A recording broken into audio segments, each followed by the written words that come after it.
Hello again. If you are new, welcome. If you are a regular, welcome back. I'm your storyteller, Sarah. Let's get started. Have you ever been at the very top of everything you worked for and then watched it disappear almost overnight? Today I want to tell you about a man who was the most celebrated, most quoted, most adored person in all of England on a Monday, and by the following Tuesday, he was in handcuffs. But here's the part that will stay with you long after this video ends. They could take everything from Oscar Wilde, everything except the one thing that mattered most. It is the spring of 1895. London is alive with theater, with laughter, with brilliance, and right at the center of all of it is one man, Oscar Wilde. Now, I need you to understand just how dazzling Oscar Wilde is at this particular moment in history. He is 40 years old, Irish-born, Oxford-educated, and he has the most celebrated mind in England. His plays are not just popular. Two of them, An Ideal Husband and The Importance of Being Earnest, are running at the same time on the same night in London's West End to standing-room-only crowds. Two hits, simultaneously. People are quoting him at dinner parties the way people today share their favorite lines from their favorite shows. He is witty in a way that feels almost unfair to the rest of us. When someone once told Oscar Wilde that he was not living up to his potential, he smiled and said, "I have nothing to declare except my genius." He was not bragging. He was just being accurate. And then, in a matter of weeks, all of it comes undone. Two trials follow in rapid succession. On May 25th, 1895, the verdict comes in: guilty. And on May 27, 1895, Oscar Wilde stood before Judge Alfred Wills to receive his sentence. The judge looks down at him and calls it, and I am paraphrasing here, the most severe case he has ever been asked to judge. He sentences Oscar Wilde to 2 years of hard labor. 2 years. Outside the courthouse, the reaction is divided. Some people in the crowd cheer, others weep. His name is pulled from the marquees of both West End theaters on the same night. By morning, it is as if Oscar Wilde never existed, except that he does exist. He is very much still there.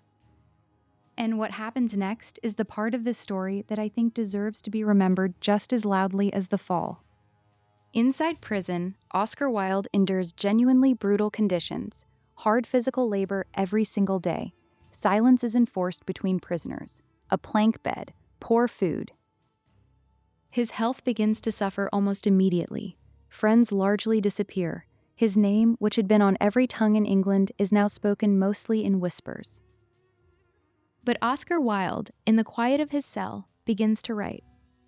He composes a letter so long, so searingly honest, so full of beauty even in the middle of suffering, that it will one day be published and read around the world. He calls it De Profundis, which is Latin for from the depths. It is one of the most extraordinary pieces of writing in the English language, and it is born entirely in the dark. When he is released in 1897, he walks out of those prison gates a physically diminished man.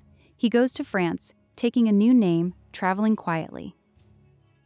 But he is not done. He writes one more masterpiece, The Ballad of Reading Gaol, a poem about suffering, compassion, and what it means to be human, that moves readers to tears to this day. Oscar Wilde died in Paris in November 1900. He is 46 years old. He has very little money, but he has every word he ever wrote, and those words are permanent. History, it turns out, has a long memory and a generous heart. In 2017, more than a century after his sentencing, the British government issued a formal posthumous pardon to Oscar Wilde and to tens of thousands of other men convicted under the same law. His name is fully restored. His legacy is celebrated across the world. The wittiest man in the world outlasted every single person who tried to silence him, not because he was invincible, but because the things he created, the words he put on paper in the best and worst moments of his life, proved to be absolutely impossible to destroy. I think about Oscar Wilde writing in that prison cell, and I think about what it means to leave something of yourself behind, not because you are famous, not because anyone is watching, but because the things you carry inside you, The stories, the loves, the losses, the moments that shaped who you are, those things matter more than most of us ever let ourselves believe. And here's what I want to ask you today, from one friend to another. What are the stories only you can tell?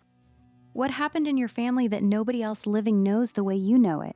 Your grandmother's hands, the way your father laughed, the hardest year your family ever survived together, and how they came out the other side. Those stories are not small. They are not ordinary. They are the kind of legacy that Oscar Wilde himself understood better than almost anyone.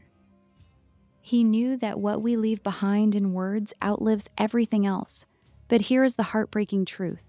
If those stories are not written down, they disappear. Not someday, quietly, gradually, until the people who come after you have no idea what you carried, what you survived, or what you loved with your whole heart. Friend, I do not want that for your family. That is exactly why we created the free Family Story Writing Guide, and it is waiting for you at the link below. You do not have to be a writer. Oscar Wilde had a gift the rest of us can only admire.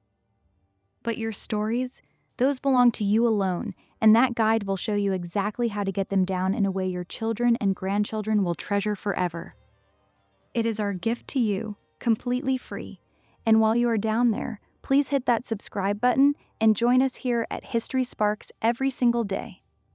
History is overflowing with people who refused to be diminished, who held on to what mattered, who left something behind that the world could not ignore. I find a new one for you every day, and I would love for you to be here for every single one. I am Sarah. Thank you for sitting with this story today. It is one that deserves to be remembered. Now go write something down, even just one paragraph, even just one memory. You will be so glad you did.